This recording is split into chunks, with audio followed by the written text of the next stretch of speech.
Baik, saudara, kita lanjutkan sapa redaksi on location. Nah, saudara, sekarang saya sudah bersama dengan mereka-mereka yang memang terdampak juga karena pandemi COVID-19 ini. Mereka biasanya pentas, mereka biasanya berkarya, mereka biasanya menghibur masyarakat. Tetapi masa pandemi ini ternyata juga berdampak bagi mereka. Nah, kita ingin tahu bagaimana sebetulnya mereka bisa bertahan atau apa yang mereka lakukan selama pandemi ini. Nah, saya sekarang sudah bersama dengan sahabat saya, Ji Rahman. Om Swastiastu, Ji. Salam sehat ya, Ji ya. Sehat selalu. Ji Rahman ini selaku Ketua Pramesti Bali, kumpulan artis-artis berbahasa Bali dan juga sekaligus manajer artis lah boleh dikatakan gitu ya, Ji. Salam sehat. Kemudian juga didampingi oleh trennya Pak Kumis nih, Om Swastiastu, Pak Kumis. Salam sehat selalu, ya. Sehat, ya. Aduh. Nah, saudara, kita ingin mengetahui ya, bagaimana sih apa yang mereka hadapi, kemudian seperti apa kemarin. Ini sudah setahun, gitu ya. Mungkin saya ke Ji Rahman dulu, Ji. Ji, ini sudah setahun masa pandemi. Kita ingin tahu bagaimana kawan-kawan artis yang biasanya mereka panggung, berkarya, kemudian selama setahun ini apa yang dialami, apa yang dirasakan? Seperti apa, Ji, kalau mau bisa diberikan gambaran?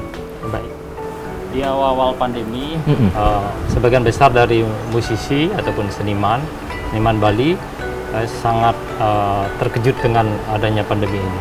Bagaimana bisa? Karena setiap pementasan atau pagelaran biasanya sebulan bahkan sampai 3 bulan sebelumnya sudah ada kontrak itu. Sudah kontrak. Jadwal manggung sudah ada di sini tanggal sekian. Tiba-tiba ada pandemi, tidak boleh ada kegiatan hiburan. Kerumunan tidak boleh. Ya, otomatis kan di cancel semua. Bayangkan itu yang sudah kontrak yang sebelumnya yang belum saatnya atau belum jatuh tempo itu harus diputus. Nah, itu sangat shock awal-awalnya sehingga teman-teman seniman saat itu menunggu saat itu dipikir tidak begitu lama pandeminya, bahkan kalau sekarang sampai udah setahun ini memang cukup terpengaruh, terdampak sekali gitu. Nah, itu di awalnya. Nah, justru di awal tahunnya itu para seniman yang tergabung di Pramusti melihat situasi yang begitu menyentuh dari teman-teman para pekerja pariwisata dan sebagainya dan yang lainnya ya kehilangan pekerjaan. Kita sempat mengadakan ngamen gitu, jadi menggalang dana dari masyarakat yang mampu, kemudian kita bagikan ke masyarakat, sembako ke masyarakat. Nah, itu di awal-awal gitu. Kita pikir tidak tetap ada upaya berbagi saat itu. Awal itu baik, lalu nah setelah itu kok lama nih sampai 3 bulan berikutnya masih juga. Akhirnya justru saya juga melihat para seniman juga kelabaan ini. Tidak, justru membutuhkan ruang ini, membutuhkan ruang pentas, ada pemasukan, income. Akhirnya kita ngadain konser secara online gitu. Virtual ya? Virtual, kemudian harapan kita ada donasi. Itu yang triwulan kedua. Kemudian yang ketiga, nah di sini juga sudah lumayan parah ini situasinya. Nah, di sana syukurnya pemerintah sama Duli beberapa stimulus dikeluarkan untuk seniman. Kemudian stimulus juga ada bantuan sembako. Kita termasuk yang banyak yang menyebarkan sembako kepada insan kreatif melalui Parekraf. Itu sudah berjalan semuanya. Mereka menerima itu? Menerima karena itu memang kenyataan membutuhkan itu. Saat udah 3 bulan kedua, dan selanjutnya seiring waktu juga pemerintah juga ada kesempatan memberikan ruang gitu. Memberikan ruang pentas secara virtual juga, misalnya Dinas Kebudayaan memberikan anggaran, silakan buat pementasan gitu. Pementasan secara virtual direkam, kemudian ada biaya operasional yang bisa dibagikan ke seniman. Nah, itu kepedulian pemerintah. Jadi semua kita lalui, dan sekarang ya sudah hampir setahun ini memang sudah semuanya pada ini kekurangan ya, tentunya mungkin banyak yang masih berharap cepat berlalu ini. Sama sekali tidak ada kegiatan pentas, tidak ada ya, kecuali tidak virtual tadi itu ya. pun karena ada bantuan dari pemerintah. Pemerintah ya. Baik Ji, saya tahan dulu ya Ji ya. Ya. Saya ke Pak Kumis dulu. Pak Kumis, kalau dari ini Pak Kumis selaku pribadi juga pentas, tapi ada grup juga ya, Grong Poleng gitu ya. Grongseng Poleng. Nah, kalau Pak Kumis sendiri bagaimana pengalamannya Pak? Setahun ini apa yang dirasakan? Ya hampir sama ya. Nah, kita di Pramusti juga, di Listibia juga, saya anggota Parti Bali juga, Persatuan Artis Film Bali. Siap. Di awal-awal pandemi itu sama, job ini, job itu batal.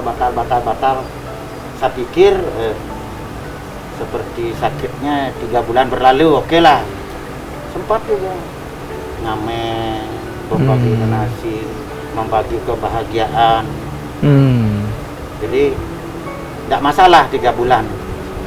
6 bulan ke depannya baru terasa. Terasa gimana sih caranya. Sempat juga dapat virtual ya. Dari provinsi, dapat dari kabupaten,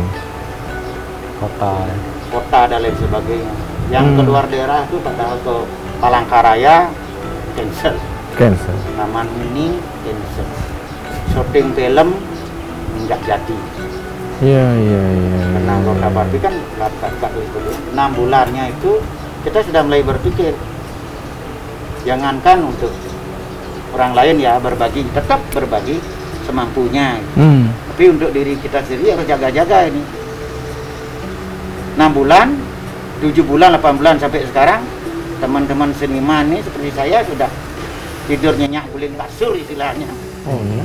Sama sekali tidak ada pentas buat teman-teman yang walaupun ada ya itu terbatas. Kalau hal ini belum kita bisa berani pasti. Oke, nari tanggal sekian, oke, kita masalah dana udahlah, yang penting jadi pentas aja dulu. Karena kita seniman perlu panggung ya. Saya ini orang panggung. Karyanya harus ditampilkan ya. Panggung, kalau panggung tidak tersedia, apa yang harus saya kerjakan? Nah, untungnya saya punya usaha beberapa. Teman-teman yang lain, seniman yang lain ada yang jualan nasi jenggo, maaf ya. Ada seniman kita jualan nasi jenggo, jualan soto, jualan telur pinggir jalan dan lain sebagainya. Caranya untuk bisa menghidupi. Nah, kalau semua jualan yang beli ada. Seperti saklar aja, teklek satu semua. Pariwisata udah. Kalau bisa dibandingin Pak Kumis, kalau sebelum pandemi, biasa pentas tuh sampai berapa sih ke intensitasnya, berapa kali, kemudian kita bandingkan pandemi, seberapa sih gambarannya Pak Kumis kalau boleh sebagai gambaran saja? Saya di grup dulu ya, dulu ya Pak. Saya kan bisa tampil kadang-kadang stand up comedy sendiri, belum yang syuting film, iklan dan lain-lain. Kalau di grup itu seminggu tuh minimal 3, 4. Kadang-kadang kalau kan ada masa-masanya orang nikah dan lain-lain. Upacara bisa 20 kali. Grup sebulan grup ini. Kalau saya sendiri ada yang stand up comedy, ada yang syuting film. Kalau disuruh Pak cariin tenaga 2-3, ada teman-teman nanti berbagi untuk. Sekarang nggak ada. Luar biasa saudara ya. Ketawanya ketawa kuda Pak.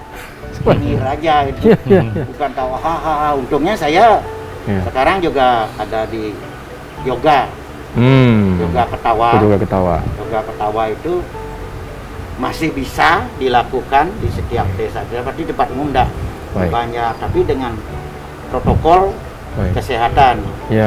Artinya itu yoga itu kan ketawa, ketawa menghapus batas, bisa ketawa, imun tubuh naik. Jadi adalah beberapa ada aja gitu. Astungkaro masih sedikit kalau Pak Kumis secara pribadi ya, tapi kalau kita melihat dari kawan-kawan yang lain mungkin ya ini terpuruk sangat terpuruk. Ini yang perlu menjadi perhatian. Oke.